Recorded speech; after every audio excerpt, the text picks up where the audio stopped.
Hello everyone, it's Elizabeth from The Smart Stitcher.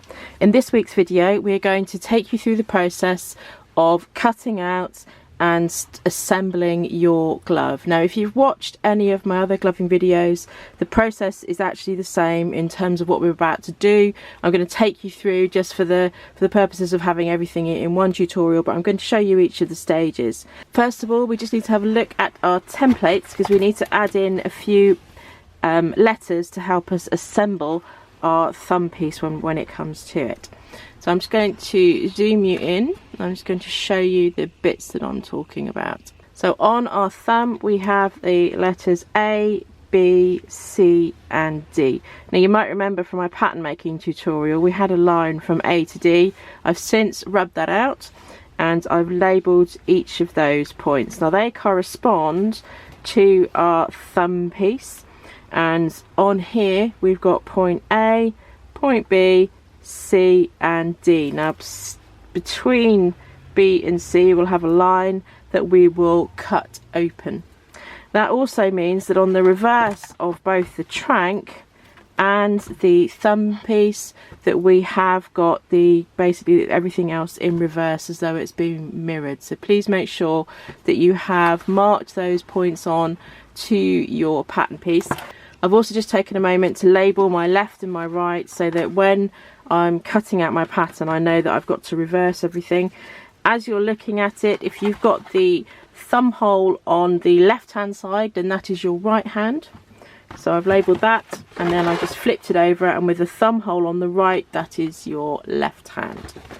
For your thumb piece, if you've got point A and that sort of little curve on the right hand side, then that is your right view, and if you flip it over and for your left view you've got point A facing the other way and that is the left side. So when we cut them out we'll be cutting one out looking with the right side looking at us, one with the left side looking at us, same for the thumb, one with the left, one with the right. When it comes to the fourchettes we'll be cutting 6 with the curve facing to the right, and then we flip the template over and we cut another 6 with the curve facing to the left. And I'm going to show you what that looks like in just a moment. Now one of the things that we will need to sort out in relation to our gloving leather is the direction of our stretch within the leather, and you will find that if you are just sort of pulling your leather you will notice that there is a little bit more give one way than there is when you pull it another way. So we've just got to have a look at it and just kind of work out which bit feels the stretchiest, and that's the bit that we want going across the hand.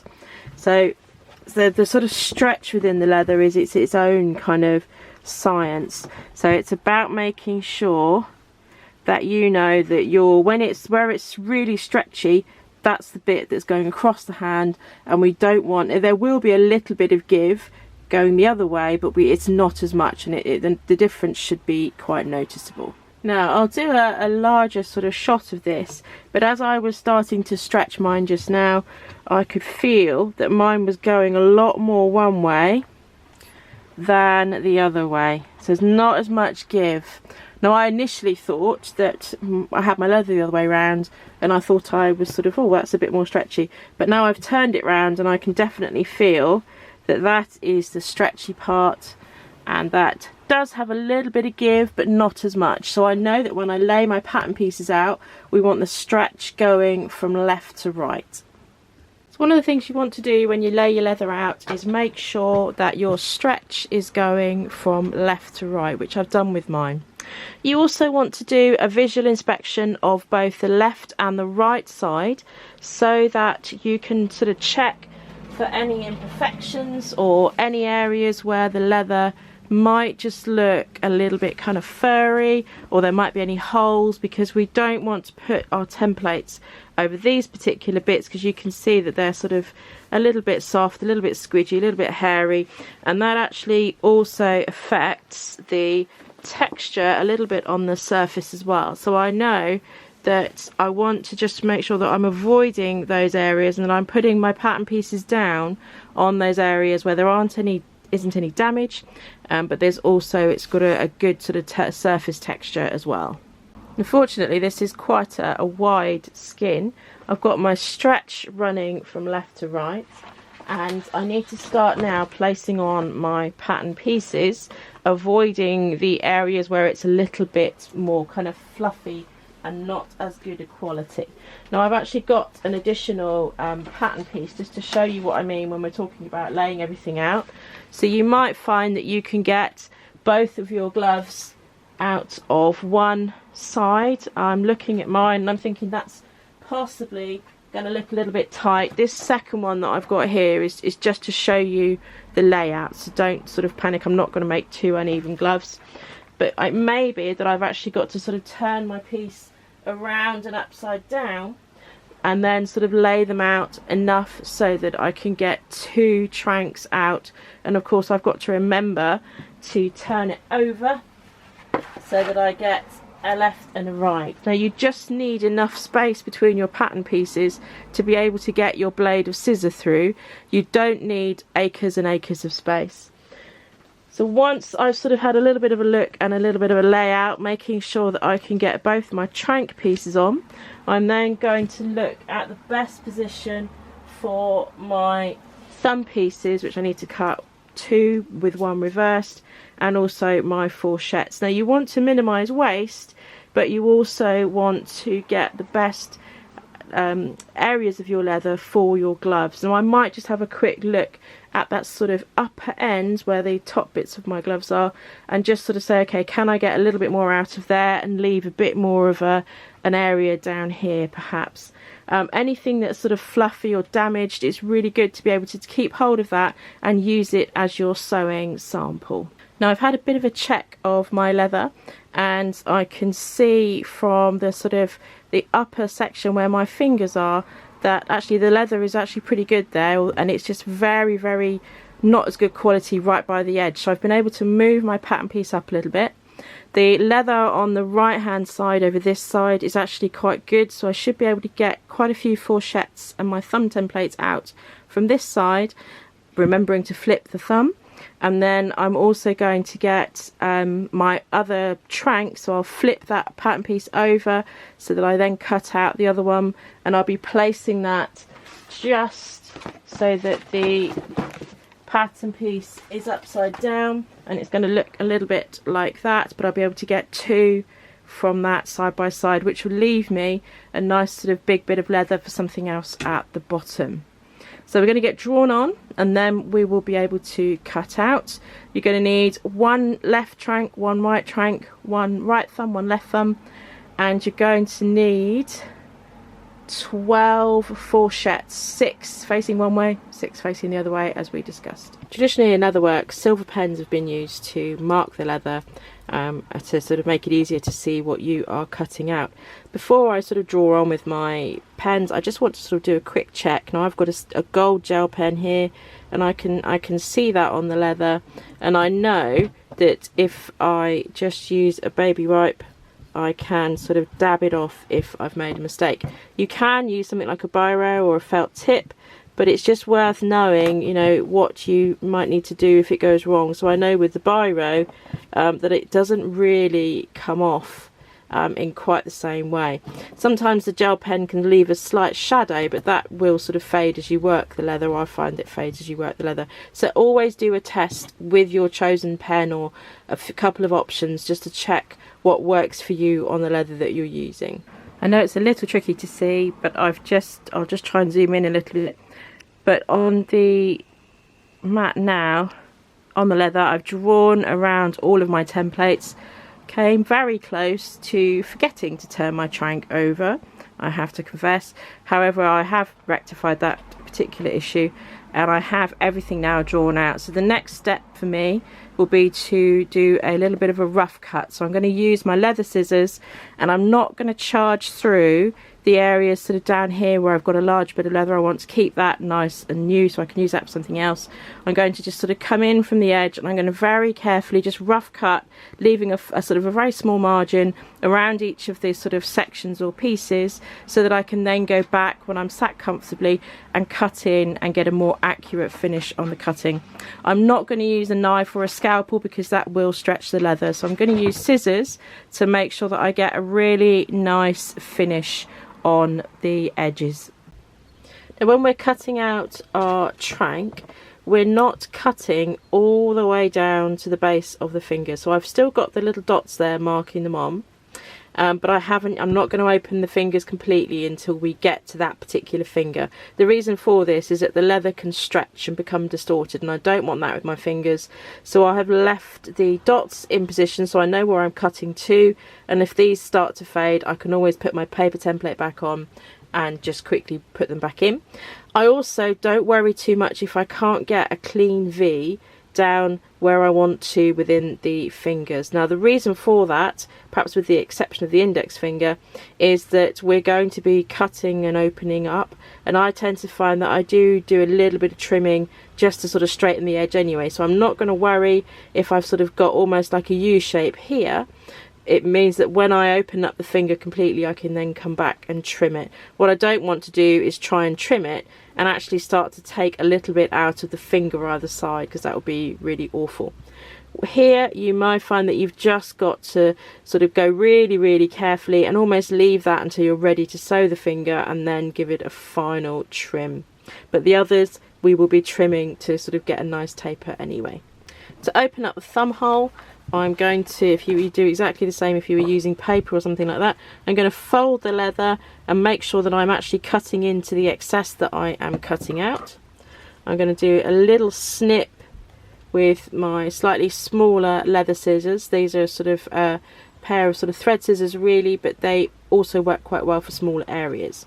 Now I've made that small snip, so I'm going to go in and I'm just going to cut a few lines sort of towards the edges to help me cut out my shape. So I'm not actually going up to the pen line at this point, but you can see I've just started to cut in there.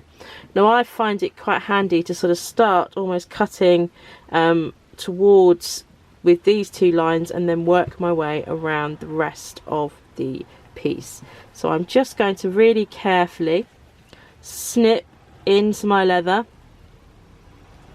and I'm going to work my way along, and I'm probably going to stop just a little bit short of the edge of that line. So I've gone up to that line. Repeat on the other side very carefully, and I can always go a little bit further, but if I go too far I can't sort of take it back.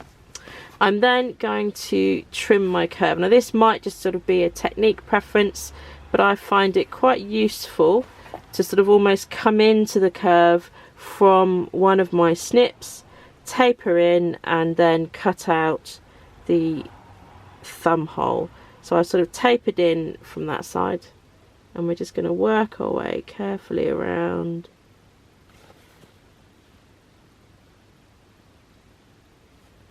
Round up to the bit where I have started on that straight edge. And I'm going to continue my line up. So this is why you don't want to over or undercut. Well, you can undercut, but you don't want to overcut because you'll have a snip in your leather. So I'm going to go right up to my piece there, and I can see that I just need to snip that bit off, which I can get that out of the way.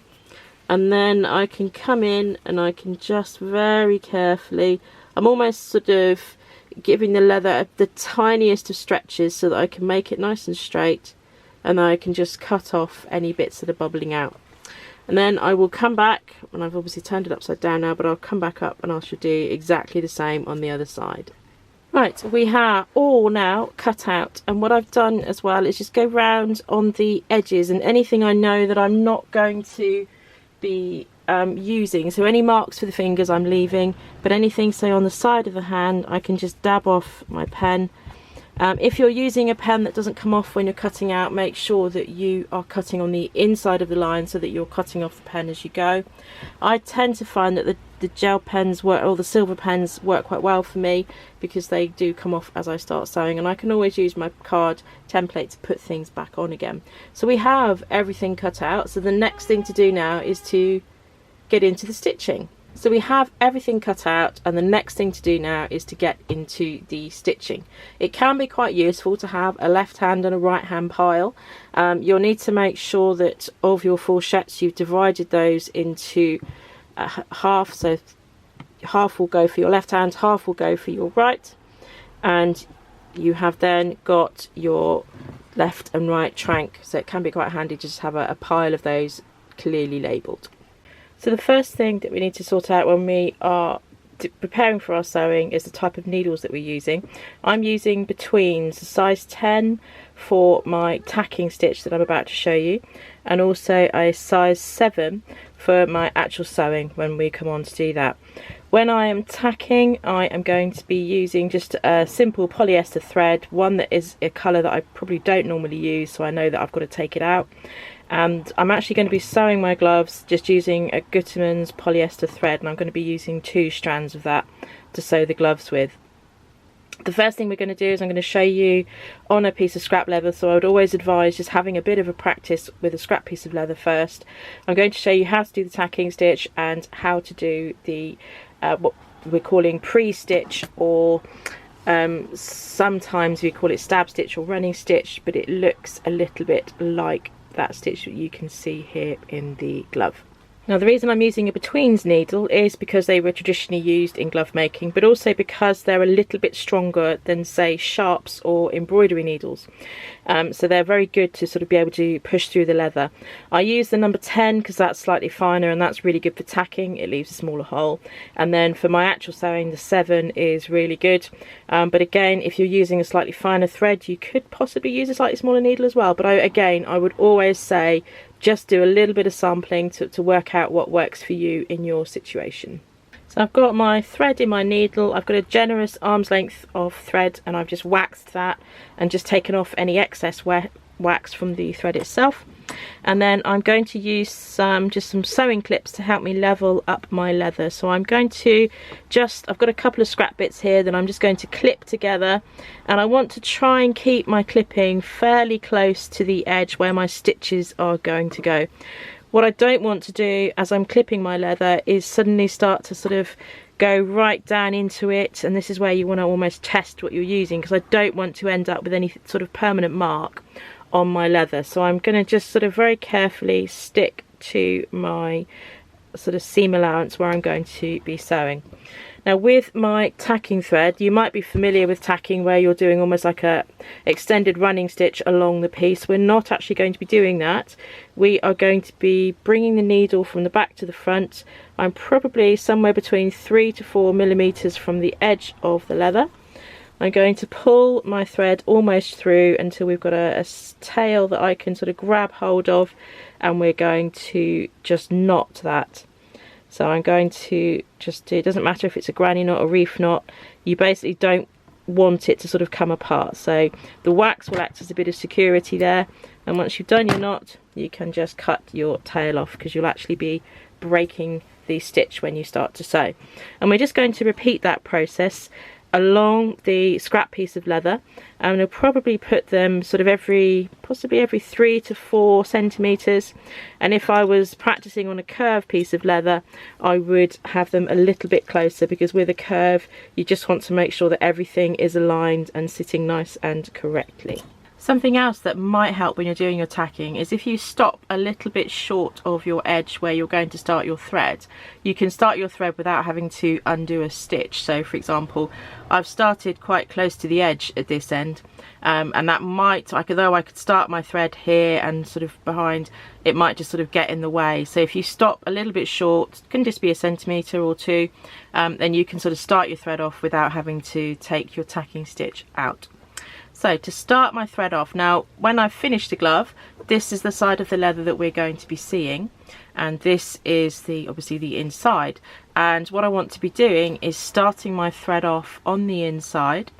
So I'm going to just nip the back of the leather, and I don't want to be seeing my needle from the front, and I want to be just biting enough. Now if I was to sort of tug that and the needle comes out, I know that I have not bitten under enough. So I'm going to just pull my thread through, and I'm just going through one side at the moment. I'm going to leave a little bit of a tail, and I'm going to just pinch that. I'm then going to come back through. Now I can go through the same place or very close to it, and I'm going to just take the needle through again. Before I pull my thread tight, I'm going to take my needle back through the loop, and then I'm going to pull it tight. Now because I'm using 2 threads, once I've pulled it and it's almost flat against the leather, I'm just going to just tug the ends to make sure everything is as tight as I can get it, and also tug the sewing thread. And then what I'm going to do is actually snip off my ends, and I can go sort of fairly close to that start point, but I'm also going to give it just a really gentle hammer so that the knot lies nice and flat. Key thing when you're hammering is to be gentle. If you whack really heavily, you run the risk of actually damaging the leather. So all we need is just a little bit of a hammer to make that nice and flat, and then we're just going to snip that thread off, and we're going to start our sewing. So with my tail trimmed and my end cut off, I'm now going to bring my needle through to the front. Now I find it really useful, although we are doing a running stitch, I actually find it very useful at the start of my sewing, and I do this on a lot of elements of the glove, to do a back stitch. So I'm coming up probably somewhere between 3 to 4 millimeters away from the edge of the leather, and I don't want to sort of go too close because of running the risk of the needle busting out.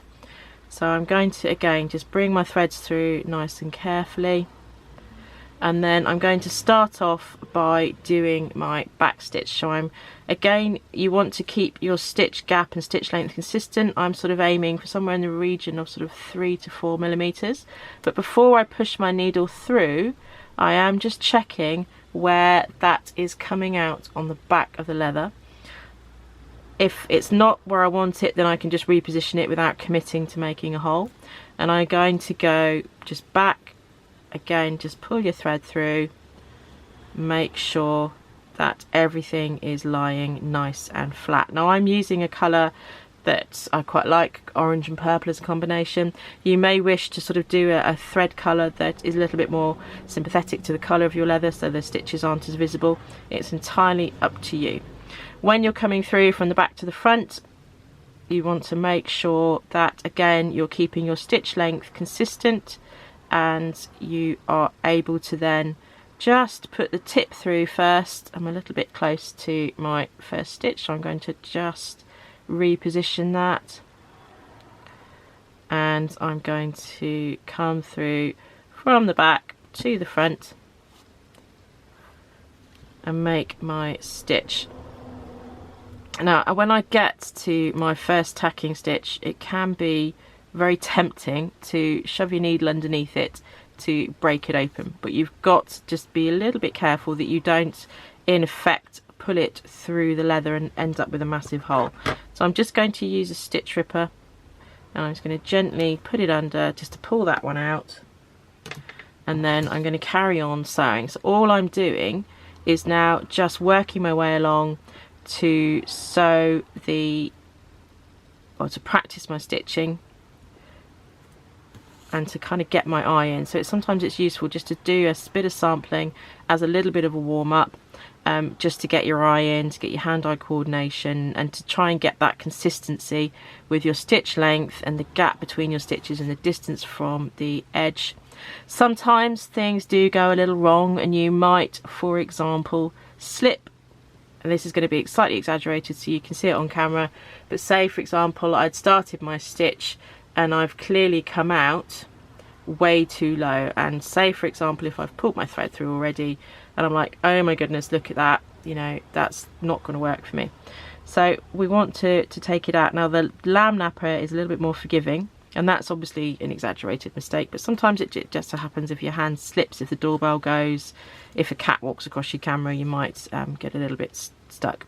So I've pulled the thread back, and what I want to do, and I wouldn't normally recommend pulling things via the eye, but it can be quite useful here, is to almost sort of then just keep your needle coming back at the angle that it kind of went through the leather at, and we can just pull that out. Sometimes you've got to cut the thread, and I'd cut quite close to the eye, re-wax it, and then cut close to the eye, pull the thread out, re-wax, and then off, add the needle, and off you go again. So then you would just continue all the way along, and for the length of the area that you were stitching, you would be adding in your pre-stitch or your stab stitch. Now another example I can show you is if the leather starts to wrinkle,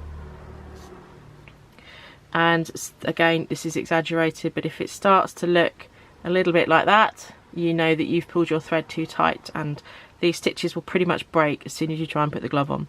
So just ease them out, make sure that everything is nice and flat. I know that I tend to pull things really tight, and I've always done that. So again, you want to make sure that everything is nice and flat, and you don't want to do loads and loads of stitches and then have to come back and even it out. So even it out as you go. Equally, if when you pull your leather apart you can see daylight, now obviously this is where our tacking stitches are, and this is the bit that we've stitched up here. If we can see daylight, we know that we haven't pulled the thread enough. You want the pieces to come together and to sort of sit really kind of nicely together, not wrinkling and not sort of being too gappy. You want them to just nicely cuddling each other. I'm going to show you probably 3 ways in which you can finish your thread off, 2 of which are the same, but you just do them from the right side and the wrong side of the leather. So the first one I'm going to show you is probably the easiest, because it's a repeat of the stitch that we did at the very start. So I'm going to put my needle into my leather like I'm making another stitch. So I'm coming from the back to the front, but I'm actually just going through the back piece of leather. So you've just got to get your needle into position first, make sure you're happy with that sort of stitch that you've got there, but we're not coming through both pieces of leather. I'm angling my needle out and I'm coming through to the back. And perhaps the first and the easiest way to sort of do, I just tend to make sure that I've got everything pulled so it's nice and firm and there isn't any kind of slack in the way. And I'm going to just do a little nip of the leather like we did at the start. I probably won't go quite close to the hole, I'll just come a little bit away. Double check that I've not come through to the other side, which is good. So my needle's gone through, and I just want to make sure that I keep the tension on the stitching so it doesn't slacken as I pull everything through. And then I'll go again, and this time take my needle through the loop. Make sure that as I'm pulling the loop tight, both threads are sitting nice and comfortably. Just pull those ends out, and then we can give it a snip and a little bit of a hammer to help the knot to settle into the leather. So the next way, I've started my thread again, and I'm now going through from the front to the back, and this time we're going to use an existing stitch to help us finish. I'm pulling my thread through again, making sure I've kept the tension on the stitches, and this time, and what you don't want to do is really wrench the leather apart here. You want to just be nice and gentle, and you want to expose the stitches underneath. Now I wouldn't recommend stitching on the last stitch that you've put in. I would in fact just run the needle under a couple of stitches, and you can just see that I've actually got the orange thread there, or hopefully you can see that. And I'm going to take my thread through. So I've kept the tension, I can see that I've got my second stitch, and now this time I'm going to go through again and take my needle through the thread and just pull everything nice and sort of firmly, not yanking it so that it's ripping the leather, but I'm just making sure everything's nice and flat, and then I can cut my tail off like so. And if I turn that over, we can see that we've got that finished stitch. Now the final way is actually doing exactly the same stitch that we've just done, going through a stitch, but from the right side. Now this is quite a useful one to know if you need to repair a glove, because all we're going to do is we're going to very, very gently expose the stitches underneath. So I've cheated a little bit and used a knot to help me get my thread back on, but we're going to do exactly the same thing. So we're just exposing the stitches, and I tend to do this type of finishing stitch actually when I'm either doing a repair, or actually you'll see that we do it on the fingers as well. So I'm just going to run my needle under. Now you might find that you're biting the leather, that's absolutely fine. And then before I pull my thread tight, I'll put my needle back through the loop, check that both legs of the threads are down and there's no loops that are hidden there. And what I find quite helpful is to almost sort of run my needle just through maybe a little bit of the leather, biting the back but not coming through to the front. So rather than cutting it off straight away, usually when I've finished from the front, I do like to just give it a little bit of a tail, although actually I do it on the back as well. And then we can cut the thread off. And then what I would then do is just to sort of make sure that's nice and flat, and just come back and gently tap that so that it can settle. Sometimes you find that your leather gets a bit hairy and it sort of pokes out, and on your seam when you're finishing your gloves off, you can just lay the fabrics, the thread scissors or your leather, small leather scissors, very carefully across that seam and just give it a little bit of a haircut to finish it off. One more stitch I'd like to show you is actually one that we're going to be using on the fourchettes. Before you start sewing your fourchettes, it's always a really good idea to check that you've got opposite ones, because we're going to be sewing them together in pairs. I'm basically going to be placing my sort of the right side of the leather together, and I'm going to be pinning and tacking the short edge, which is this straight edge here, ready for sewing. Now the last stitch I want to show you, we can use the pre-stitch along here. We can also use a variation on over sewing, sometimes known as streetly stitch. It's where you're sewing through each stitch twice. You can use that on here as well. So as well as the one that we've just finished demonstrating, which was the running stitch, we'll also show you this one too.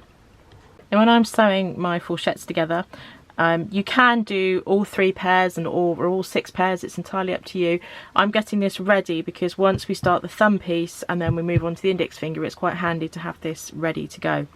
I'm going to start my stitches at the base of the fourchette, so this is the underside of the hand, and it's going to start on this side, and I'm going to finish up here, but I'm going to leave my thread attached, so that's sort of angular line there reflects the arrow, reflects the direction of the webbing, sorry.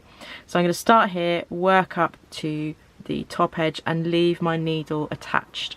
In terms of the length of thread, I always sort of start with a good sort of arm's length of thread, and I've done 2 arm's lengths because I'm working obviously with a double thread here. I haven't kept hold of the thread I used in my demonstration because it does wear around the eye of the needle quite quickly, so I often will start a new thread off. So I'm going to just nip the back of the leather to start my thread off, making sure that I'm at that bottom edge, and I'm trying to sort of do my starting and finishing stitches within that seam allowance area so they're not going to get in the way of the rest of the glove. So I've done my first stitch. I'm going to go back through, making sure I'm either in the same place or fairly close by. Yep, I've not caught the leather, which is good. I'm just pinching that tail to make sure I don't inadvertently pull it out, because there's nothing more frustrating. And we're going to pull that tight. We're going to give it a little bit of a hammer, and then we're going to start our stitching. So this is possibly the time when I don't use a back stitch, but I do use a back stitch with the pre-stitch. So now we are going to be doing it's a variation of over sewing. So I've got one hand that's keeping an eye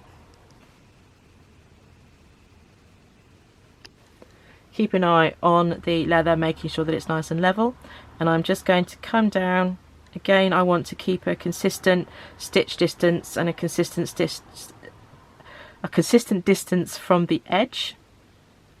And I'm going to do each stitch twice. Now it always looks a bit strange when you're starting off, but I've just got my starting stitch there done, and I've done my first 2 stitches. So I'm going to go along, and I'm probably maybe 3 to 4 millimeters, if that. I'm using my thumbnail as a sort of a bit of a guide as well, and I'm doing that first stitch and then I'm going through the same hole again. So you're putting your fingers quite close can actually just sort of give you a bit of help in terms of getting the distance correct.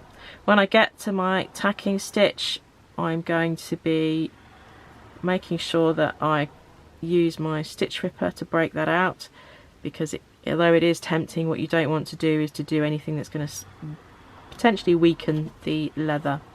So I'll just make sure I've not got it caught. Pull that fairly tight. I'm going to whip that out. Now again, if you're pulling your thread tight and you are wrinkling the leather, you know that you are pulling it too tight.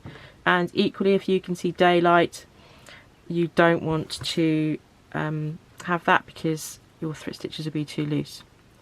So we're going to just work our way along, going through each stitch twice. You don't have to take your needle back through the loop or anything like that, because you're going sort of round twice, so it is nice and secure.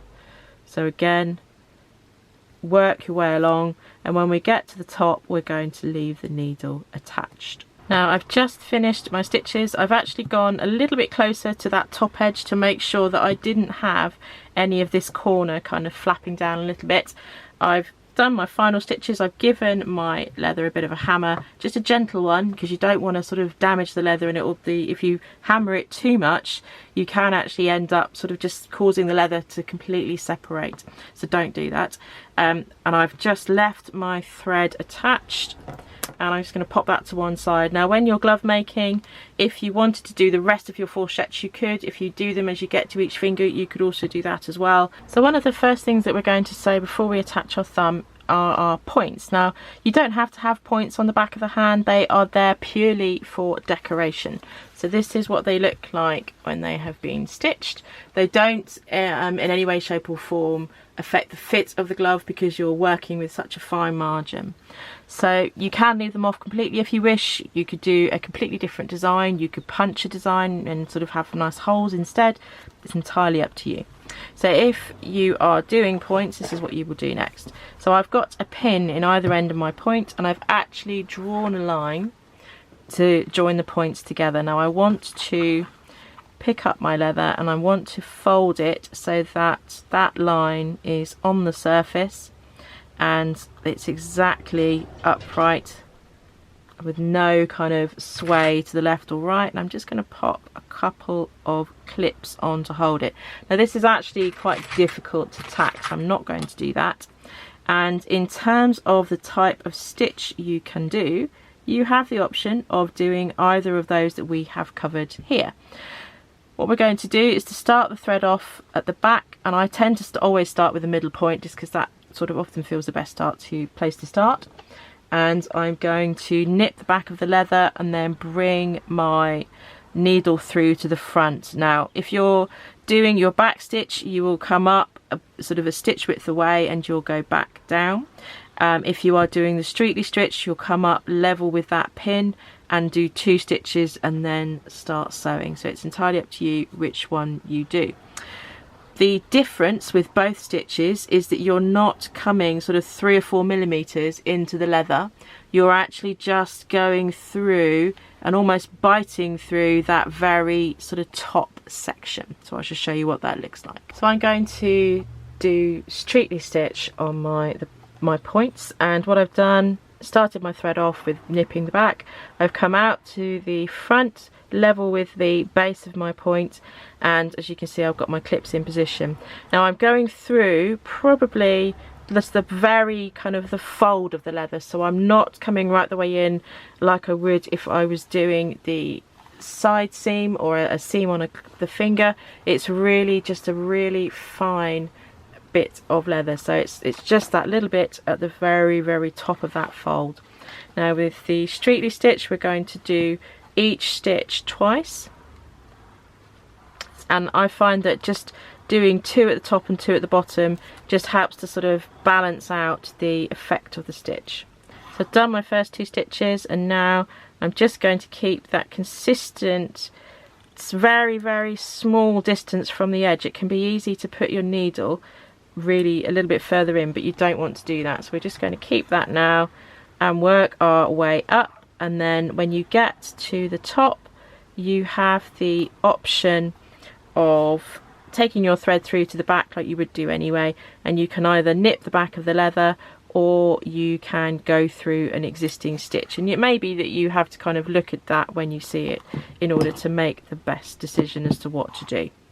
So I'm just going to carry on, get my points stitched first, and then we're going to move on to our thumb piece. So for my final stitch here, I'm actually able to go under an existing stitch, so I've gone under my last 2 stitches, pulled that nice and sort of firmly, and then I can just do that final loop, take my needle back through, and again I'd find it's just quite nice to run under another couple of stitches before you cut off your thread, and then just give everything a little hammer to help it settle.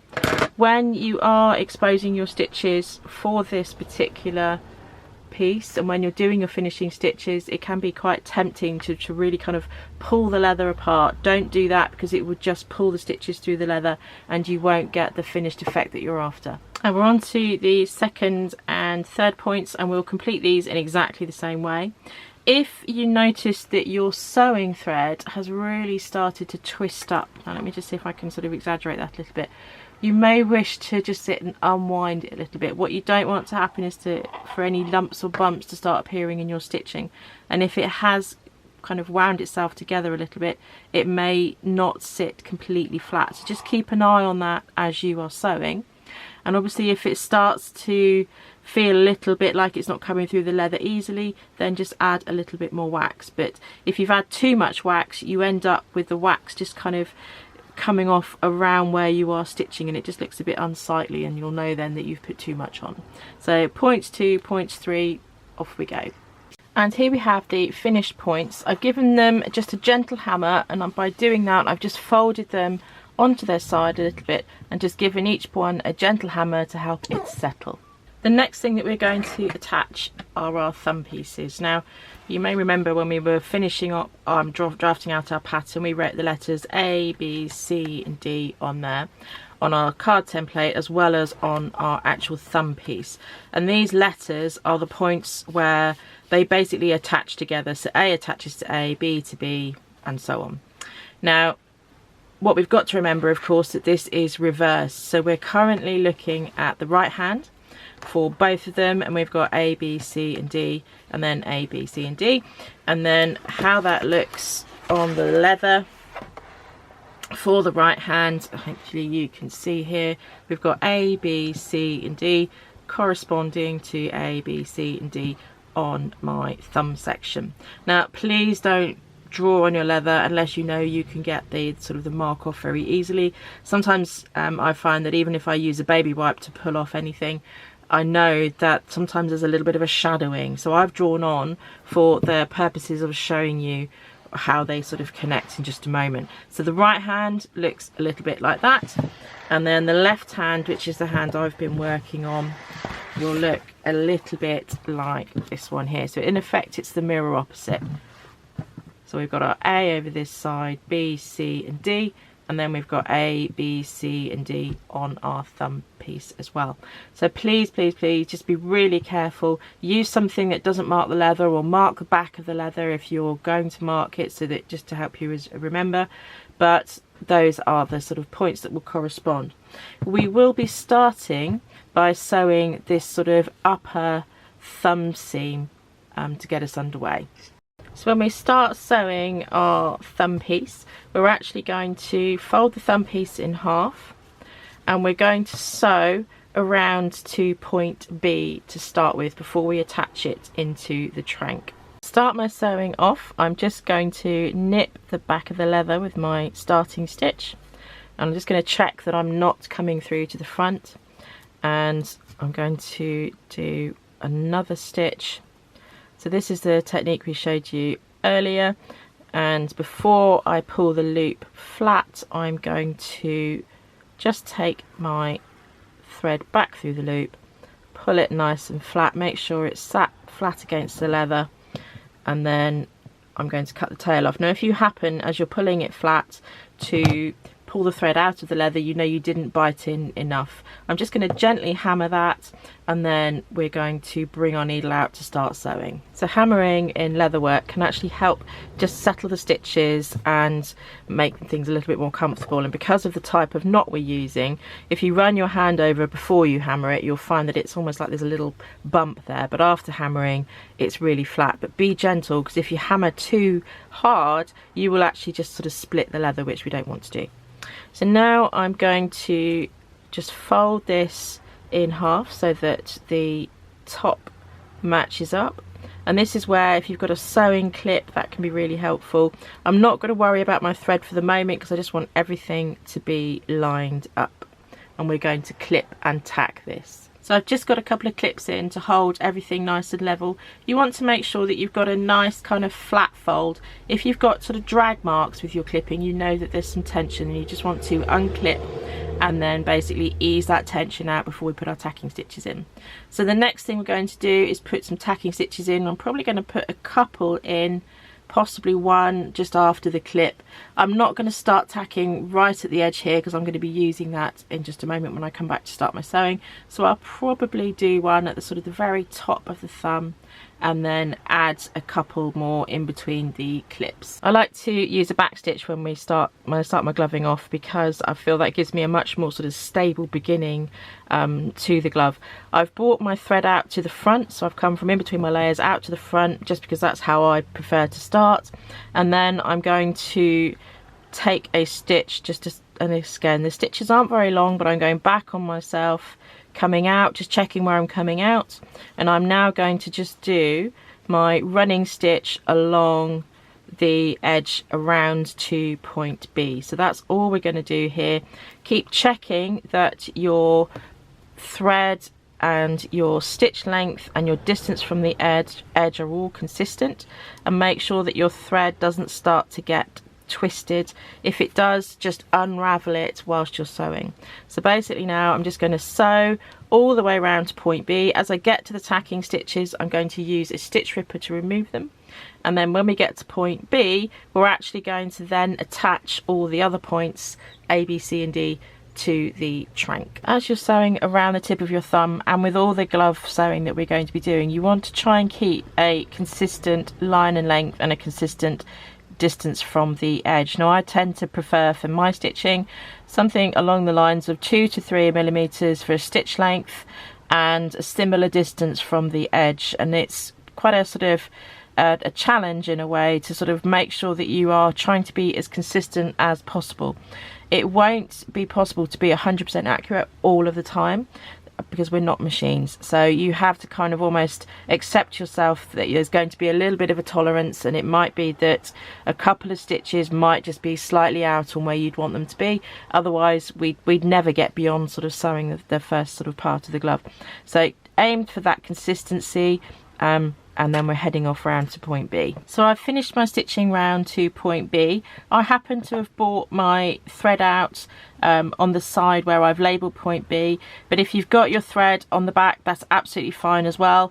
What we're going to do is, whichever side you've stopped on, one thread will continue sewing wherever you're at, and then for the other side we're actually going to attach a second thread to continue sewing. So it doesn't matter which one you've stopped on, we will still be able to sew. And what we're going to do now is match up all of the points and get those clipped and tacked, but I'm just tacking A, B, C and D to start with. So basically what we're tacking together now is this little sort of section on our trank where the thumb piece is sort of going to be first inserted. So in effect I've got the left hand side here, and this is A, B, C and D. Now when you clip it in, it's perhaps not going to look particularly pretty at this point, but keep going. We're going to tack those first, and then we put the rest of the excess into position. So here we have A, B, C and D all tacked into position. I'm going to pop the excess now into the thumb hole, as it were, and this is where it can be helpful to almost sort of fold the trank in half so that you are kind of just sort of leveling the thumb hole, and we're just going to pop a little clip on that so that I know that if I'm then fold my thumb piece in half and continue that fold that we made when we first started to sew it all the way down, I can then match up my clip and my mark at the bottom of the thumb piece and the sort of fold mark I made earlier, and I'm going to get both of those clipped in first. I've used a clip just for the sort of purposes of the demonstration, but I'm going to take that out now and just use a gel pen just to mark it up. I've marked up the center of my thumb fold, and I've also marked up the center of the hole, and I'm going to clip both of those together. They will be tacked in due course as well, but what we've got to just check is that we've distributed the excess of the thumb piece itself evenly around the hole. Now this is where you'll find that you've got perhaps a lot of thumb piece and it feels like you haven't got very much hole. So it's a little bit of kind of wiggling, working out and sort of balancing everything out. Now we've clipped the sort of the halfway points, which is really good, and we can then start to just from our sort of point A or from point D, I'm sort of leveling the edges, so I'm not stretching the trank, I'm just sort of holding it level, and I'm just allowing the sort of the thumb piece to sort of put in against it. Now you might sort of say, oh but Elizabeth, there's a little bump there, but then when we sew it that will have gone. So I'm going to just work my way around, and I'm sort of straightening the thumb trank and then sort of pushing almost a little bit of the curve from the excess thumb into that in position. If any of you are familiar with dressmaking and easing sleeves into position, then this is very, very similar. You will find that because we're working on a curve, it's a little bit sort of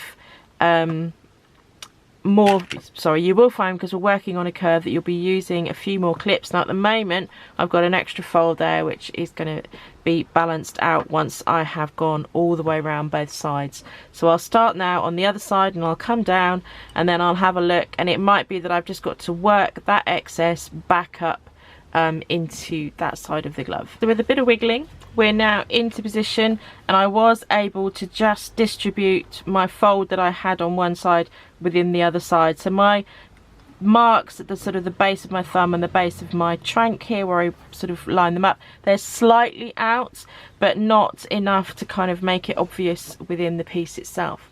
So the next thing to do is to now tack everything, and we're possibly going to put in a few extra tacking stitches because we are working on that curve, and we're going to want to make sure that everything is nice and secure, so we're not having to fight with an excess as we're sewing the two pieces together. So we're all tacked into position, and you can see that we've got little bits of excess there, but as we start to sew things together and you're pressing both leathers against each other, they will actually sort of settle down and the excess will be taken in.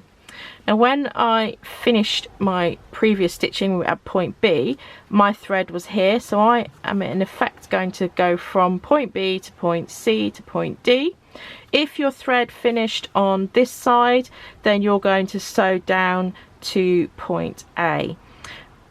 Now because my thread is finished on this side, I'm going to be starting my second thread on this side, starting with the back stitch to join that together, and basically what we're going to do is work both of those threads down and around, meeting somewhere at the bottom where we overlap by 2 or 3 stitches to finish our thread off. So the thread coming down from the right will finish on the left on the inside, and then the thread coming down from the left will finish on the right again on the inside by hooking under a stitch that we've already got there. We'll then give that a gentle hammer, and then we'll start on the index finger. So one of the things that you have to sometimes do is to be a bit creative with your stitches. If you realise that it's not always possible to do a back stitch, or you're continuing on a line, then sometimes the creativity has to come in how you angle your needle or how you attach something together. Now if I were to carry on sewing, that does leave this kind of edge, that sort of right side there, a little bit more vulnerable. So when I start my second thread, I will know to make sure that I start with a back stitch to really bring that together. Now the other option going down where I'm looking at my point B is, yes, I can make sure my edges are level. I can do a stitch and I'm going to come out on the other side as if I were sewing normally. And in fact, I think I've just come out a little bit too far down. So I'm going to, as though I'm continuing my stitch pattern, but what I'm actually going to do is to make a back stitch and angle my needle back into my leather, so it just looks seamless when I carry on. So if I turn over, you'll see that I am that sort of a stitch width away from the edge. Let me turn that around to show you.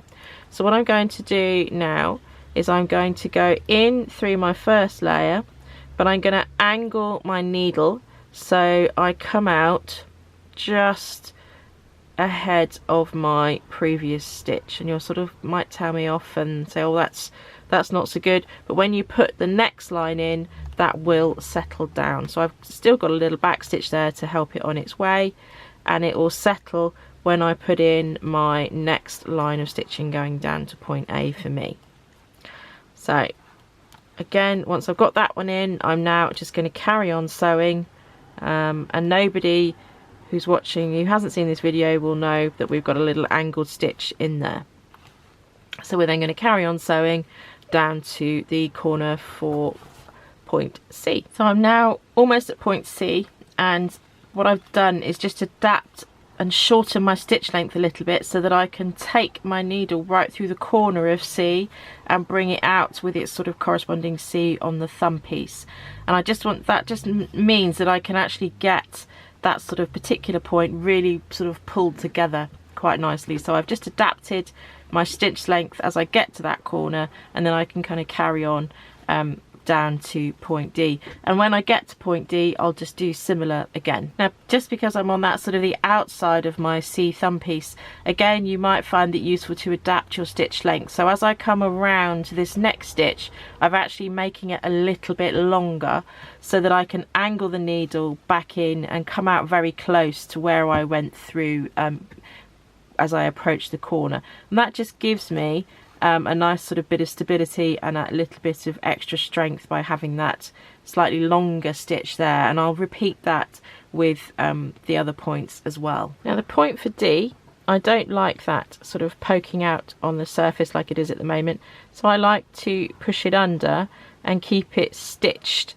underneath. And sometimes once I've finished sewing, I'll just cut off that sort of little tip there afterwards. I just don't think it looks very nice when it's on the surface, and it's very similar actually for point A as well. So I'll keep that sort of pushed in and work my way around the corner, again just adapting my stitch line and length to make sure I'm going in at the corner, and I might have a slightly longer stitch on that larger outside section there. So I've come around the corner, I've got a slightly longer stitch just on the sort of outside here. I've pushed the point into the inside, and I can always trim that off as I've finished later. I'm now coming down and around the first part of my thumb hole here, and I'm using my tacking stitches as a little bit of a guide, because what we don't want to do is for the leather to slide against itself and then for us to have too much excess on one side and not enough on another. So as you're sewing it together, you want your tacking stitches to be across the seam, almost like they're going across at right angles.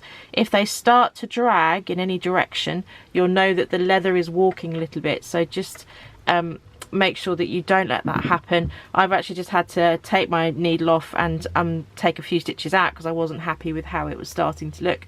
Put them back in and it's looking much better. So I'm going to keep going, and as I'm stitching, where we've got an excess, I'm almost sort of pressing those two layers together, and you'll see as you start to press them together they will flatten out with your sewing going through it as well. So I've finished and I've come all the way down this sort of first part of our thumb hole from point D. I'm now going to come back over to point B again, start my thread off, make sure that I start with a back stitch so that there is no hole at this little point of the seam here, because that's vulnerable to having a hole, and then I'm going to just repeat the process I've done to get around the corners, come down, and the threads, as I've mentioned, will overlap and finish just near the base. So I'm starting my thread off, and I'm just using the stitch where I'm nipping the back of the leather. If you wish to use a stitch where existing stitch where you've come down from the other side, of course you could do that as well, but I'm starting off in that sort of traditional way, and I will make sure that I take my thread, my needle through the loop before I close my loop up. And when you're pulling your loop flat, make sure that all of the ends and all of the loops are completely flat before you cut anything off. You don't want to be cutting something before it's flat, just in case you accidentally cut it off and it comes out completely. So I will cut the tail off and give it a bit of a hammer and then start sewing again. So I've started my thread off and I've brought it out so I can go back into the corner at point B, and all I'm doing is making sure that there isn't going to be a hole here. So I'm doing my back stitch, and it might mean that I have a stitch or so that's slightly closer together, but in the grander scheme of things that's not going to notice.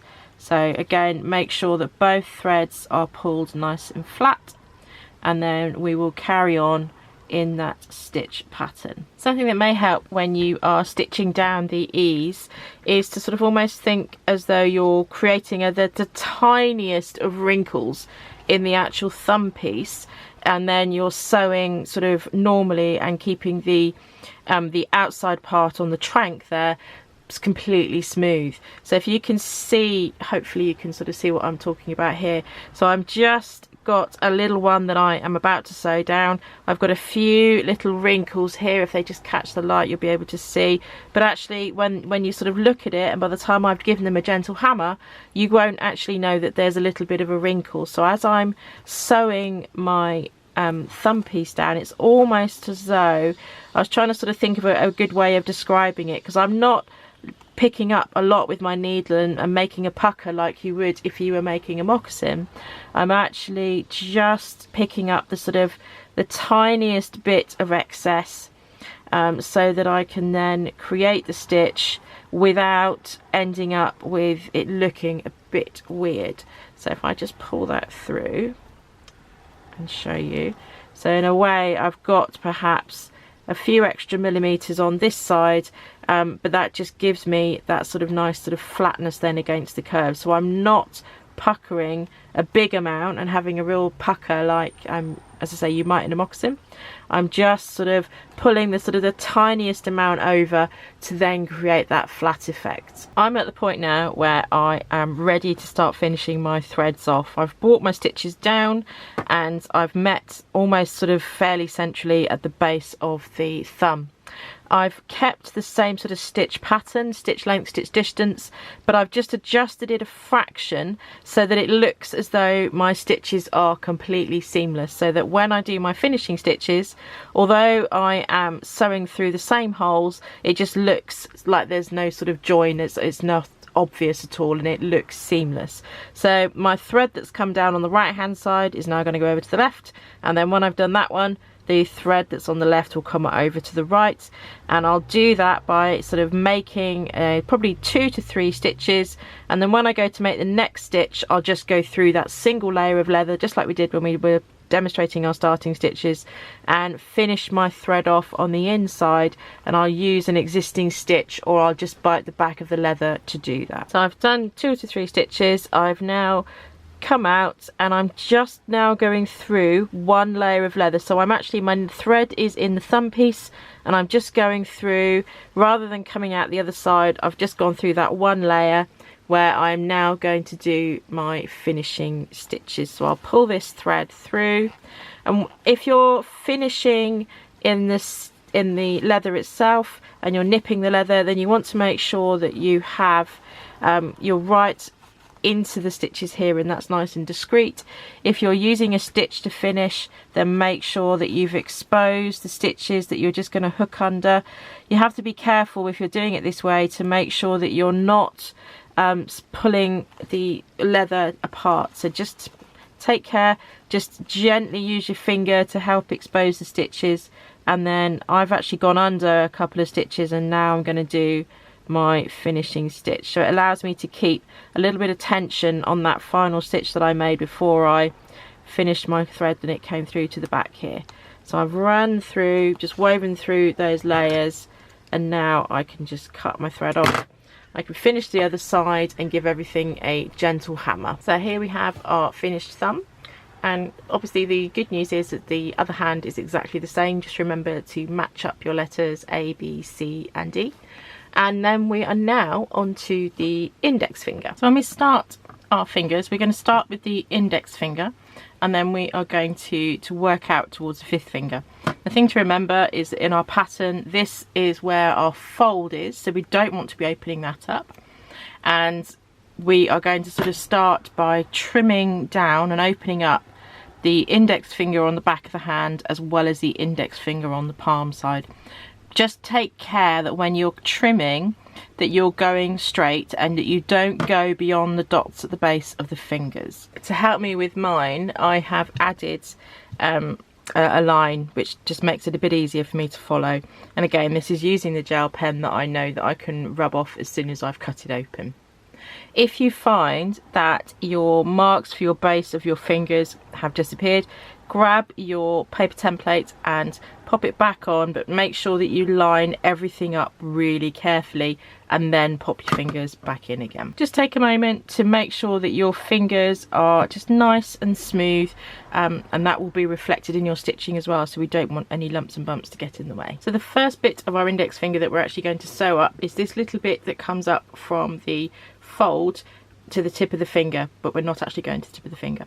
So we're going to start at the base just like we did when we were doing the fold in the thumb, and then we're going to come up probably to about sort of halfway along. I'm not going to go the full way because we're going to be easing the other finger, the underside of the hand, up and over, so I'm not going to sort of go the full way just yet because we need to get the other side of the fourchette in order to do that. I'm starting my thread in exactly the same way that I've been doing throughout. I'm biting in the nipping the leather, the back of the leather to do this, pulling everything nice and flat, making sure that everything is nice and secure. I have already clipped it, but I'm keeping my clip within my seam allowance, and I've also put a tacking stitch in to enable me to get rid of the sewing clip. Now I'm going to just poke my needle out through the hole at the moment while I work out where I'm going to start. So I'm going to start with my back stitch again, just like we were doing when we did the thumb. So I'm going to come up a sort of roughly a stitch width away from the fold, and then I'm going to just make sure that all my threads are nice and flat. When you're working with two threads, you want to make sure that both of them are nice and flat, and then I'm going to go back on myself to start with, just like we've been doing. Again, keep an eye on where your needle is coming out, and I'm actually going to sew up to probably just before my tacking stitch. So let's just keep an eye on the back as well as the front, and then when we get to that halfway point we are going to stop. Now if you're looking closely at this, you'll see that I can see some leather just poking out here a little bit, some furry leather. You can trim that as you go, but I would always advise trimming it once you have stitched an area, because then you'll be sort of trimming it for that final time. And we will trim that in a minute, I think, just because it's quite hairy. Sometimes you find that this can happen with leather and you just have to sort of work with it as you go. We certainly don't want to be constantly trimming our leather because of the risk of actually chopping off something we want to keep. So I'm going to just do that final stitch, and I'm going to leave my thread attached, and I'm going to grab my leather scissors. I'm not going to cut the tacking stitch out just yet because that's kind of an added layer of security, but I am just going to push them onto the seam and just trim off that hairy bit, and instantly you can see that it just looks completely different. The next thing we need to do is to insert our fourchette. So this fourchette is going in between our two fingers. So this top line, this straight edge, is the back of the hand, and the edge with the curve is the actual palm view of the hand. So we want to be popping our fourchette in so that when it's finished it's going to look a little bit like this one here. Now you are going to have a few threads coming along and sort of around, so just be aware of them. You can sometimes just nip the back of the leather to store the thread. I'm not a big fan of doing that because I don't want to sort of run the risk of damaging the leather. So I just tend to keep an eye on where my threads are. So the first thing I want to do is to make sure that the upper part of my fourchette sits really deeply into the finger. So I don't want to put it in and have to do some stitches here to kind of stitch up the base of the finger. I want to make sure that that is nice and deep into the fourchette, into the base of the finger, and then I'm going to clip it. Now, because I've got the fourchettes in pairs, I'm actually going to tack the middle finger as well. But what I'm doing is I'm just making sure that the fourchette's right in at the base, and I can see the V of the finger as well as the V of the fourchette, and I can pinch that and I can feel that, and then I'm just laying them together and I am clipping them. And I'm going to do exactly the same on the middle finger because I don't want to start accidentally stretching the fourchette.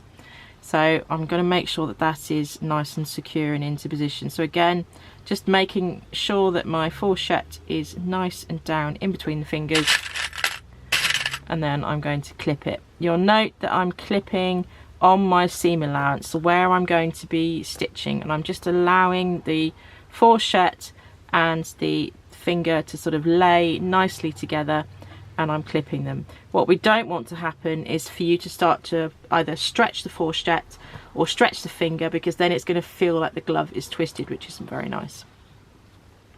We then, once we've attached the back of the hand, we're going to come to the palm view. I tend to quite like getting these in first because it enables me to see how things are looking and how things are feeling, and if something's going to go wrong, I don't want to have sewn up the back of the hand before I come to the front of the hand. So I'll be kind of doing a little bit on the back of the hand and then coming to the front of the hand. So it's the same thing with getting the V of the base of the finger and the V of the base of that fourchette there together.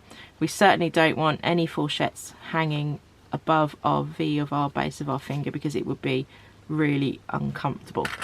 And again, I am clipping, so I'm just clipping in the seam allowance just to make sure everything is together. Sometimes because it's going from that sort of two-dimensional flat shape to a three-dimensional shape, it's just going to put up a little bit of resistance, but that's absolutely fine. Just be gentle, pop it where you want it to go, and then clip the rest of the finger. And then once we've clipped the rest of the finger, we are going to tack it in exactly the same way as we've been doing, but we'll just check that everything is where we would expect it to be, and then we will be away with our tacking.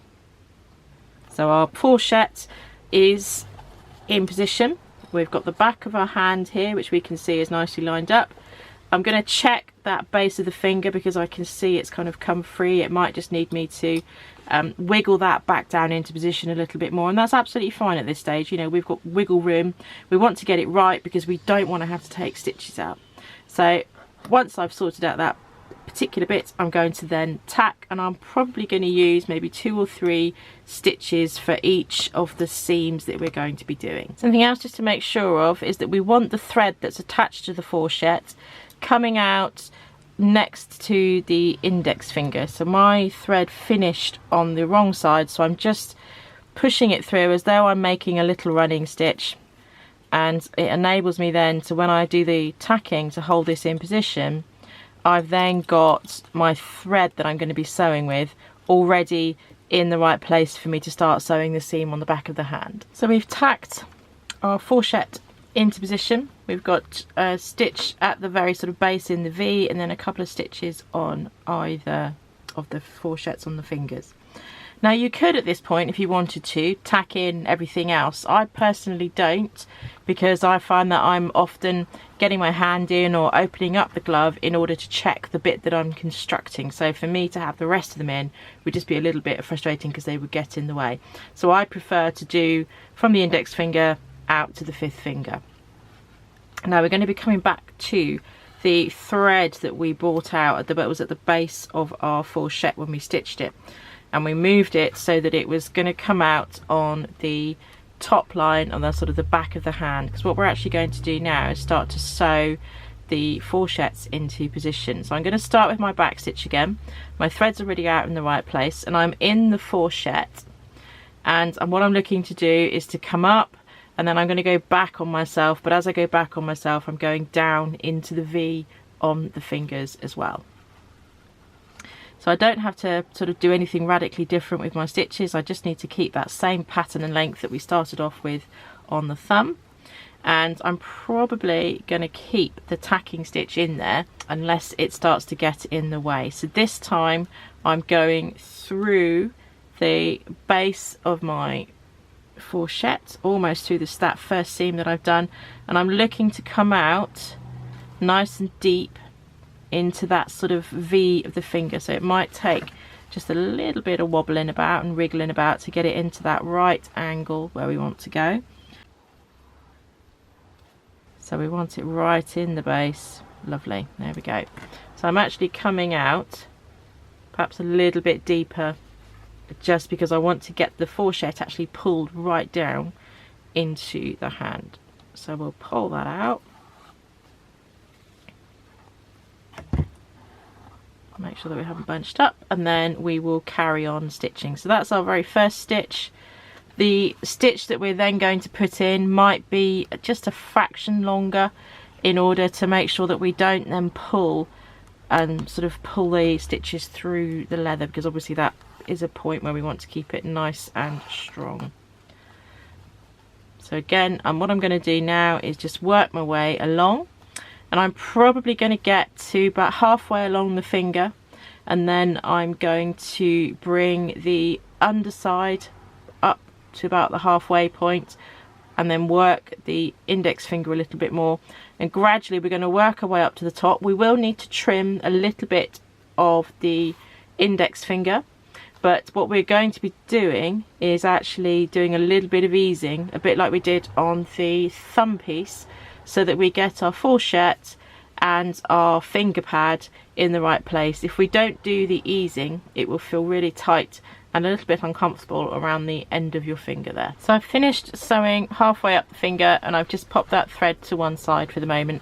I'm now come over to the fourchette onto the palm view, and I've started my thread off, and I've just made my first back stitch, again repeating the process of going right down into the base of the V, and then I'm going to also sort of sew the particular side up to about halfway along the fourchette, and then we're going to get into a little bit of fitting and trimming. Bear with me, it does all come together and it's not just a crazy heap of threads, but we're now at the point where we're going to be starting to trim, fitting the fourchette to the finger and also fitting the palm view of the hand around that pad of the finger. So with the glove on, we're going to just sort of start to get a sense of where we are going to be trimming. Now, the point at which I know some of this upper points will come off will be when I've actually stitched a little bit more of the fourchette into position. But if I make sure when I've got the glove on that the fourchette is right down in the webbing, and that the glove is on as straight as it possibly can be. If the fourchette is not in position, you're not going to necessarily get the best kind of fit for it, so always just take a moment to check.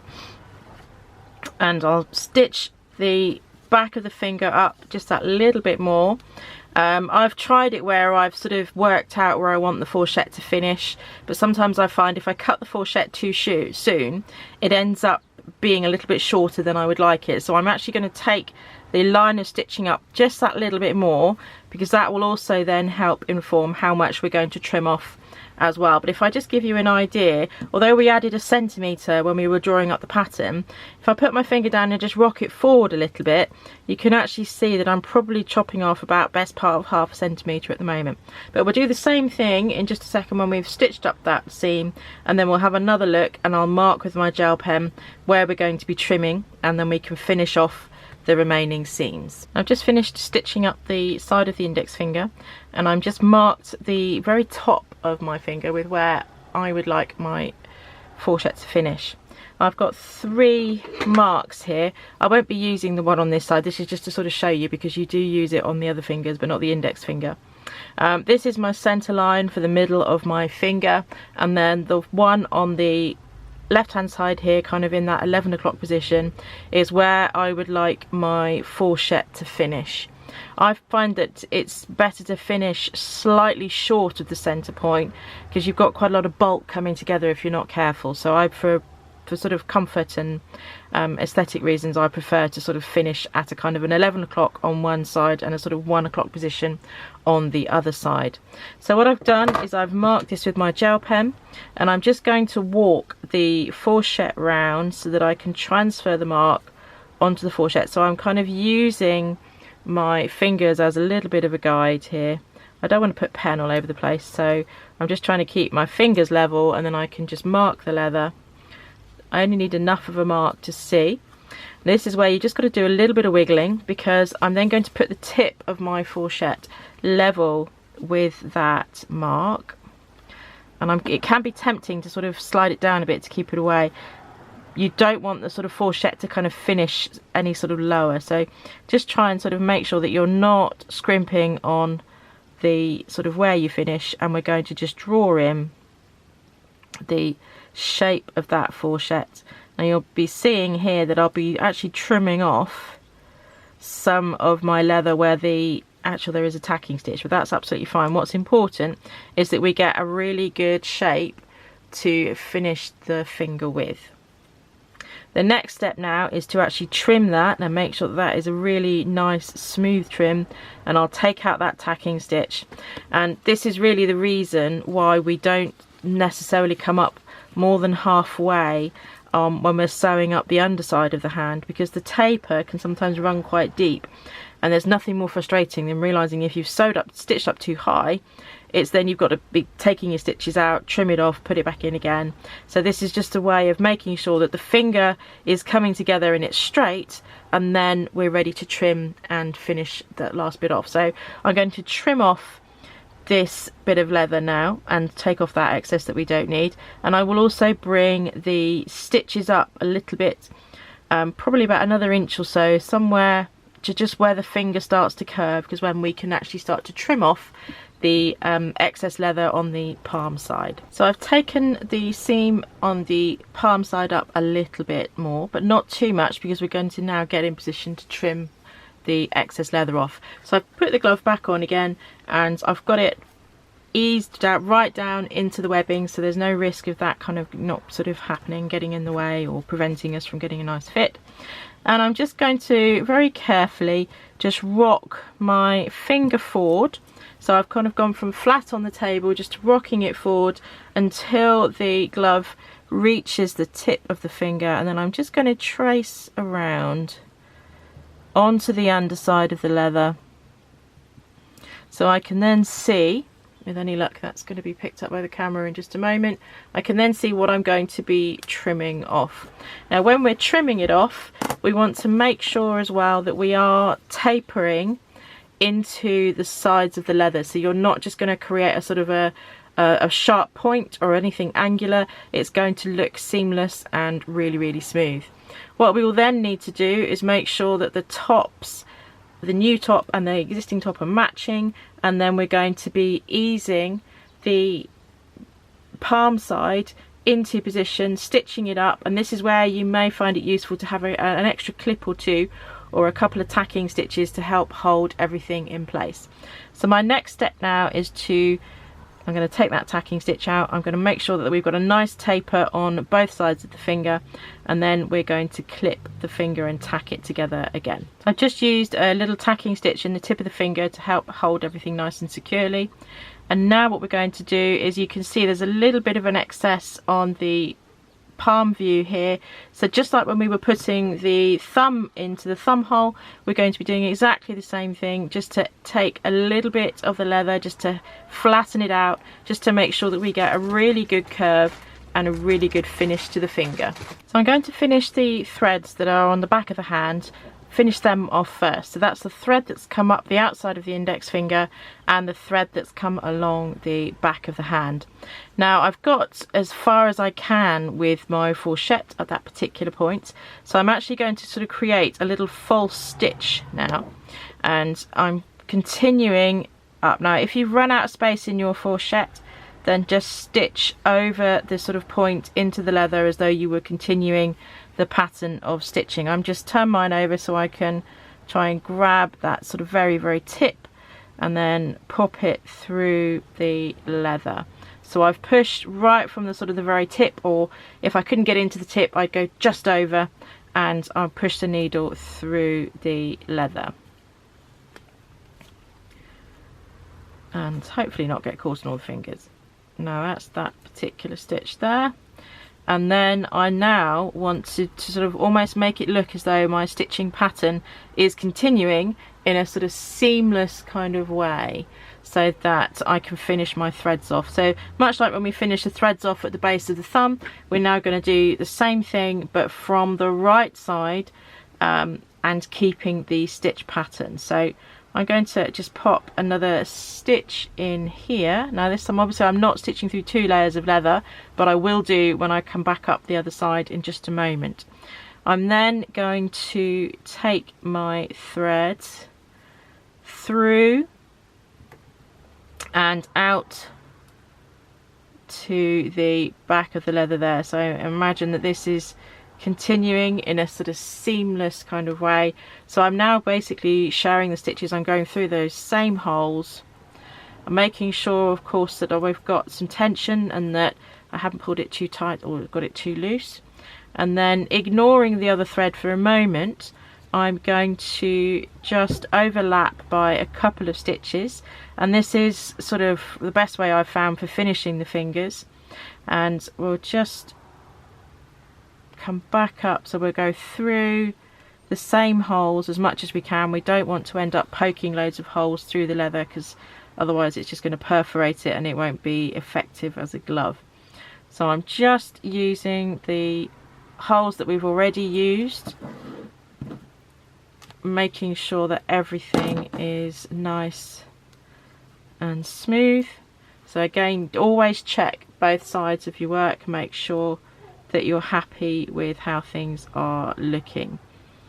Now on the next one we're actually going to do that finishing stitch. So I'm out, and then now I'm just going to sort of check that I'm happy with everything, and then I'm going to take my needle through and come out in between the 2 layers of leather. So I'm going to look like I'm going to make a stitch, and I'm going to come out having already separated them. Now you can, if you've got enough leather, you can nip it, or you can just expose one of the earlier stitches to do your finishing stitch. Now I've hooked under one there, so I'm going to use that one. So I've gone underneath. Going underneath once just enables me to check the tension. Twice I can do the knot, make sure that's pulled nice and smooth, and then I am going to just do a little bit of weaving, nipping the back of the leather before I cut the thread off. So I've gone through, I've checked that I've not come out the sides, and I'm going to pull that through. I'm going to put it a little bit tighter than I would normally, just to cut it off, so it has wrinkled a little bit, and then I can flatten it out. Now you'll notice we've got a few hairy bits, and we'll deal with them at the end. Now I'm then going to finish my other thread off in a similar way, and that'll be down this first finger, and then we will bring up the remaining thread, easing it into position, and then again finishing that off, probably either going on for this seam or that seam. So the last thread to finish off was the one where I have now sort of stitched the fourchette into position. So I've come up on the underside of the finger, I've overlapped with my existing stitches, and then I'm now going to separate out my leather. So I'm going to separate out my leather so that when I go to make the next stitch, I can come out in between my layers like so.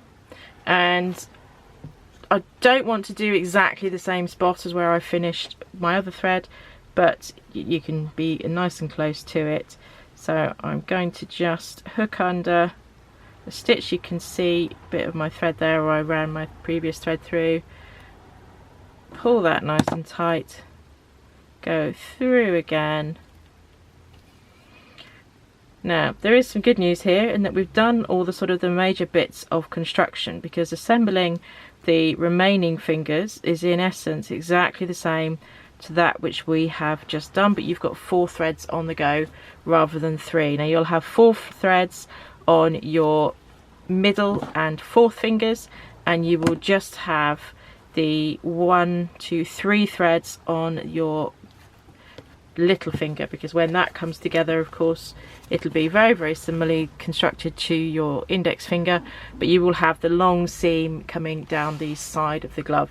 So I will talk you through how to do the middle finger as well, just so you can see those 4 threads. But in essence, what we've done by starting by sewing the sort of back of the hand, then moving to the front of the hand, and then trimming and then easing, it's the same now for the remaining fingers. The next finger that I'm going to sew in is the middle finger, and I've just marked out where I'm going to be cutting and opening the finger to, so I can get the fourchette in.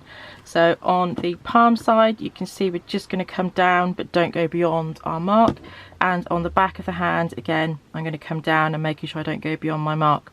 Now I can see from when I was cutting the fingers out earlier, I'm going to be trimming the fingers again just to make sure that everything is nice and smooth and there's a really nice taper. I don't want any sort of bobbly bits like the bit I've got here getting in the way. Much like we did with the index finger, I'm also going to tack both sides of the fourchette in position, just because it helps to get a sense of the sort of balance of the glove, and it also enables me to see that things aren't actually twisted. So we're going to get that tacked in position now. Sometimes what can happen when you've got your fourchettes all stitched up and ready to go is that you can find that towards one or both of the ends you can almost get a little bit of an excess, which is in effect just the points kind of poking up and getting in the way. I tend to find these do a little get in the way a little bit, but what you can do is just with your leather scissors just gently just nip them off, and that I find then sort of helps them to settle into the glove a little bit more and give you a sort of a nicer finish, because they're out of the way, they're not going to affect the stitching, and it just gives a nicer finish there. So we have our next set of fourchettes all tacked into position, and just like we did with the index finger, I'm going to start with the fourchettes on the back of the hand first, so I shall bring those up to the halfway points. I shall then turn over and I'm going to do exactly the same and bring those on the palm side up to the halfway point, and that'll just allow me to see whether or not the leather is straight, and if it started to twist that's then a good point to sort of rectify any errors or any twists. Then I'm going to come back to those on the back of the hand, and I'll take the stitches on the back of the hand up to the tip of the finger, mark my 11 o'clock and 1 o'clock to finish the fourchettes off. I will then come up on the underside, but I shall also start fitting and easing the palm side of the finger so that it sits over the pad nice and easily. In terms of the stitch, we'll be using the same stitch, but we'll also be starting with a back stitch like we did, exactly the same technique, exactly the same method, except this time we've got the 4 threads coming up rather than the 3. So on the back of the hand I've sewn just over the halfway point. On the palm of the hand I've come and stitched to just under that halfway point, just in case I need to take a little bit more of a taper off of the fourchette. So the next thing to do is to bring the threads on the back of the hand up. I'm going to mark my 11 o'clock and 1 o'clock, and I'm going to finish the stitching on the back of the hand before we turn over and finish the stitching on the underside. So I've marked my 11 o'clock and 1 o'clock, and I'm now at the position where I'm ready to trim my fourchettes. I've already marked them up, and what's going to happen is I'm going to need to take out a tacking stitch as I start to trim, and what I will then do is probably clip and re-tack once I've got that new line in, so that it will help me then finish the underside of the finger. So both sides are ready for trimming. We'll then re-tack the underside and finish the threads off before we finish the threads off on the other side as well. So the threads will finish off first to those on the back of the hand, then the palm of the hand, and then we'll move on to the next finger. I'm now at the point where I'm about to just trim off the excess leather on the palm side to complete sort of sewing up the remaining fourchette that's there. So I've got my hand in the glove, and I'm just going to just gently rock that forward, and I can just mark the leather where my fourchette is going to be trimmed. I did add some extra tacking stitches, so I shall take those out, and then I will make sure that I trim off that kind of roughly a ½ centimetre or so, and just taper the sides in so that it looks nice and smooth before finishing the rest of that finger. So if I was to trim this at the moment, you can kind of see I've kind of slid off one side there and I've sort of tapered on the other side. So what I want to do is just make sure that I've got a nice taper on both sides so that I get a really nice shape to my fingertip. So just take a moment. You can use the paper template, you can do it by eye, but just give yourself a nice kind of finish there, and that will then give you a nice shape on the finger, on the underside of the finger. Now you can just clip the ends while you sew up the underside of the finger. I find sometimes that sewing clips can be a little bit heavy and it can make it flop a little bit.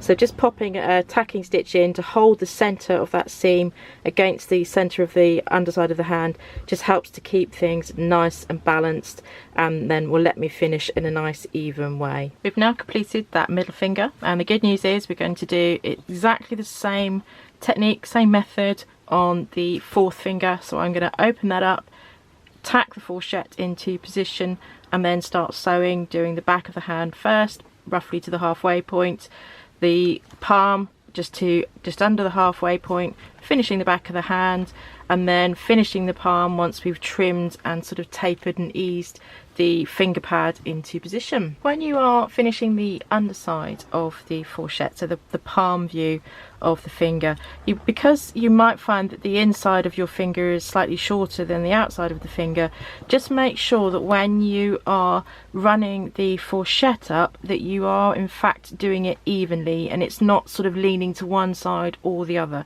So just take a moment. I've just clipped mine to sort of check that it's nice and straight, but in the process of actually easing it in, what you don't want to do is for it to start to go a little crooked, because the inside and the sort of the outside of that finger will be slightly different lengths. You can almost sort of see it on my hand here that the inside on this side is a little bit shorter and this side is a little bit longer. So as you start to taper, you want to make sure that you're getting a nice balance, and if the finger starts to look like it's going diagonally, you'll know that you've got it at slightly the wrong angle, so take it out and ease it back in again. We've now completed that fourth finger, and at the very end we can go around and trim any raggedy bits of leather that are sort of poking out from between the seams.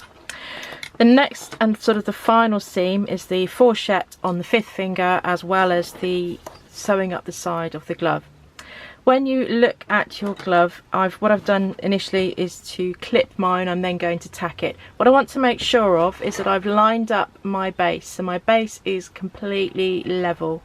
I've then just very carefully folded the leather, a bit like we did with the pattern, so that the edges meet, and then I've just clipped it as I've gone along up to the fifth finger. Now what you will find is that it's going to want to start to do its own thing when we start to encounter other areas of sewing. So just take a moment to just make sure that you've leveled everything. I can see I'm probably going to add just a couple of extra clips just to make sure that everything stays in position. I'm then going to add my tacking stitches ready for sewing. So we want to make sure that edges are level. Where it's got a little bit more bulk and where we've already stitched, just take a little bit of care to make sure that you're happy that everything is completely level.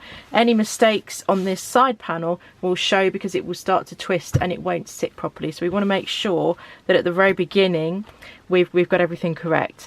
Now on here, although it's a sort of a fairly long sweeping edge, I want to make sure that I've got my tacking stitches every 5 to 6 centimeters to make sure that nothing is sort of being warped along, or I'm not causing any diagonal sort of pulls as I'm sewing. So I want to make sure that everything is nice and secure. Right, we're all tacked and ready to go. It can be very tempting at this particular point to think, oh, the finish is in sight, and to suddenly start doing much bigger stitches, but try as much as possible to keep your stitch consistency, the gap and the length of stitch and the things that we've talked about earlier. If needs be, stop, pause, go and get a cup of tea, go for a walk, do anything that just sort of slows you down so that you can finish with the same consistency that you've got across the rest of the glove.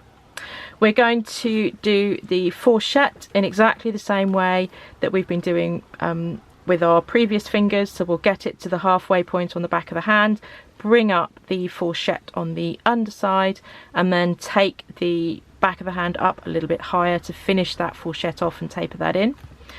But before I completely finish the sort of the fourchette on the finger, I will bring up the outside seam, and it can be very tempting to sort of think you can do it in one long length of thread, and I would strongly advise against that, because as you are sewing you are also going to notice that the thread starts to weaken at the point where it goes through the eye of the needle, and as you're pulling the thread through the leather, it is also having a little bit of wear and tear, and that's why we wax it to try and sort of protect it. So I would aim to do it in either sort of 2 or 3 sections. I like to sort of do one where I'm sort of coming up and then finishing somewhere where the points are on the side of the hand, because I often find that's a vulnerable area for splitting. So overlapping with my thread, starting a new one off, and then I can finish the rest of that finger, or it might be just a little bit lower towards the wrist, where sometimes putting the glove on can also be a vulnerable area. So I would aim to finish in one of those 2 areas, start your new thread off and continue up to finish the finger. But it can be tempting to do it in one, but you'll find that there's going to be a lot of wear and tear on the thread, and that you don't want to then have a weaker thread sewing into your glove. So that's it for this particular glove, and we'll sew up those remaining seams, and then if you've not already started it, it's exactly the same on the other side. Just remember to give your knots a gentle hammer when you finish. So we're now on to the 5th finger and that final seam. I'm starting again on the back of the hand like I have done previously, and this time I'm actually doing my starting stitch from the outside going to the inside of the fourchette, just because I realise I've tacked that up and I don't really want to take the tacking out, so I'm just altering the kind of how I start, not actually where I start. So I'm starting on that inside, and then I'll start with my back stitch just as we've done as we pass all the way up to the top of the finger. I've reached the point where I now need to finish one thread off and start my new thread. So what I've done is I've brought my old thread, which is the shorter one, and this is sort of one at the top here, and I've brought it out through the hole as though I'm going to make a stitch.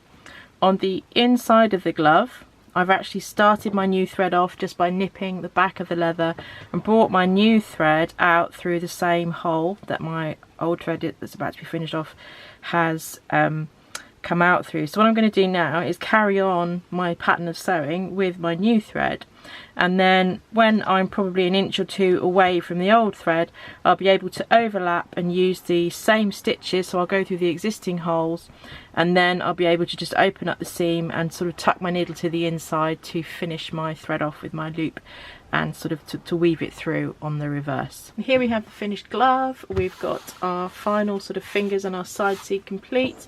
We've got our points in, we've got our thumb in, and everything is now stretched and ready to wear.